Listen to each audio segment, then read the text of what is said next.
We were rooting for you. We were all rooting for you. You guys, I just finished watching the America's Next Top Model documentary on Netflix, and that is uh, that was wild. The gaslighting, uh, the manipulation. I mean, I have a soft spot for Tyra Banks. To me, she is the model, especially for me growing up. But that was absolutely wild. I have no idea when I'm posting this episode, so all of you may be like, what are you talking about? But anywho, hello there, listener. Welcome back to another episode of Sex Here and Now. As always, I am your host, Matt Lockman. I'm a licensed clinical therapist and ASEX certified sex therapist. Before I get started, please like and subscribe and rate this podcast. And while you're at it, head on over to YouTube and follow Cleveland Sex Therapy for more sex positive content. This is truly a labor of love, and I would not be here without your support. Okay, enough mushy shit. Today, we are talking about an activity that I need all of you to start doing immediately, if not sooner. So grab a pen of paper if you are over the age of 40, or pull out your notes app if you are under the age of 40, and get ready to write. Literally, I expect all of you to pull over your car or stop doing yard work and focus in because, in my opinion, this exercise is pretty foundational to creating a healthy and sustainable sex life, not only with yourself, but with others. I am talking about the tried and true yes, no, maybe list. If you have never heard of this exercise before, it is exactly what it sounds like. You're going to spend some time exploring your sexual interests, your boundaries, maybe your curiosities, and definitely your limits by sorting them into three categories: yes, no, and maybe. That's it. But do not let the simplicity fool you. This exercise can radically change how you understand yourself and how you communicate in your relationship. So, story time. I tried this exercise once with an ex, and uh, it went pretty well for a number of reasons. First, we understood each other so much more. Um, but more importantly, we understood the amount of differences that we had when it came to our sexual wants and boundaries. And so while we were detangling our relationship and eventually leaving each other, I actually looked back on this exercise as one of those moments that I thanked myself for bringing it up because it allowed me the space to ask for what I wanted and see that it's totally okay that I want these things, and it's also totally okay that my partner didn't, and it's totally okay that we then separated. Not exactly because of the list, but probably some other emotional reasons and whatnot, but I will save that story for another time. So let me break this exercise down. First, the yes category. Yes is something you are genuinely interested in. It feels aligned, it feels exciting, it feels like a full body yes. Not a I guess I could. Not a well, if you really want it. A real yes. Like, if I could have this on my sexual menu for the rest of my life, I would. Next is no. No is something that does not feel good to you. Maybe you tried it and you didn't like it. Maybe it goes against your values. Maybe it triggers you. Maybe your body tightens just thinking about it. No is complete. No does not need justification. No is not up for debate. No is like, no, I am never trying this. Don't bring it up or we are fighting. And then there's maybe. Maybe is where curiosity lives. Maybe is where uncertainty lives. Maybe is where growth sometimes lives. It can mean I might be open to this under certain conditions. It can mean I need more information. It can mean not right now, but possibly someday. Maybe is not a weak yes, it is its own category. And this is important because most of us were never taught how to think about sex in a nuanced way. We were taught yes or no, good or bad, normal or weird, penetrative or non, orgasm or bust. Well, we were not taught how to explore our own erotic map with intention. We were not taught how to say, I am not sure, but I want to understand that. We're not taught that it is okay to ask for time and to say, let me get back to you.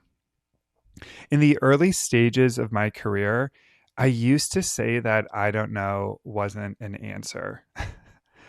Now, you have to forgive young Matt. He meant well, but he did not have the knowledge, experience, or expertise that he does today. Some would say he was immature in his ability to truly understand the concept of mental health and human sexuality. Nowadays, I don't know is a perfectly fine answer. In fact, it is a great answer. We are not supposed to know everything. It is supposed to take us time to understand ourselves and to unlearn the massive amounts of shame that is passed on to us through our society. So, why am I telling you to neglect other very important aspects of your day to write out this exercise? Well, the yes, no, maybe exercise builds sexual self awareness. It helps you separate what you actually want from what you think you are supposed to want. And I think that's pretty key. It helps you notice where shame might be influencing you. I know shame has really messed me up. It made me think that monogamy was the only choice in my life. And if it wasn't for exercises like this one, who knows where I'd be today. This exercise helps you understand where your boundaries are. And in a relationship, it becomes even more powerful. So many couples struggle not because they are incompatible, but because they have never clearly named their desires. They assume, they avoid, they hint, they hope. This exercise replaces guessing with clarity. It invites curiosity instead of defensiveness, and it creates a framework for consent that is active and ongoing.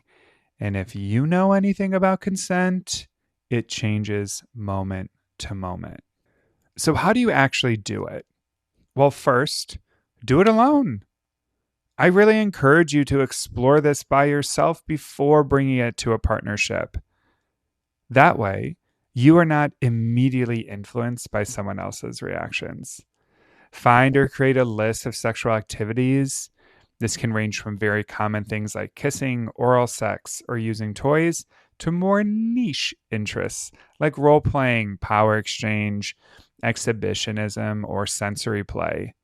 The point is not to shock yourself. The point is to explore. Then slowly go through each item and label it yes, no, or maybe. There are so many lists online that you can easily find. Usually, Google is not your friend when it comes to this stuff, but if you type in yes, no, maybe lists, you will get a good grouping. I will also put a link to one of my own in the show notes. And here is the key: pay attention to your body. Does your chest open up? That might be a yes. Does your stomach drop? That might be a no. Do you feel curious but cautious? That might be a maybe. There is no rush here. You can sit with it, you can journal about it, you can notice if your answers change over time. Sexuality is not static and it shouldn't be. Remember, we change all of the time. After you've done it individually, if you are in a relationship, share your lists. And when you do, the goal is not to negotiate immediately. The goal is understanding. You can look for overlaps, shared yeses, and obvious places to start. Shared maybes can become areas of exploration with clear communication and consent, and the mismatches, well, that is where the real conversation happens. If something is a yes for one person and a no for another, that is not a problem to solve. It's information. It is about respecting limits. It is about asking, can this relationship still feel fulfilling with this difference? That to me is such a mature sexual conversation. I remember reading once in a book, that sounds funny, but it's true. I remember reading once in a book that it is absolutely okay to end a relationship because one partner could not or would not engage in a specific sexual activity. And when I read that, that felt fulfilling. If a woman loves receiving oral sex and a partner says they will never do it, she can definitely say sayonara.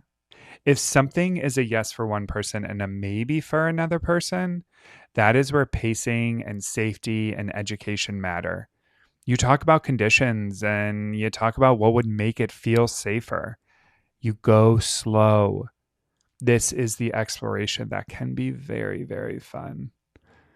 The yes, no, maybe exercise also reinforces something that I truly care about as a sex therapist: consent. Consent is not just a one time checkbox, it is dynamic, it evolves.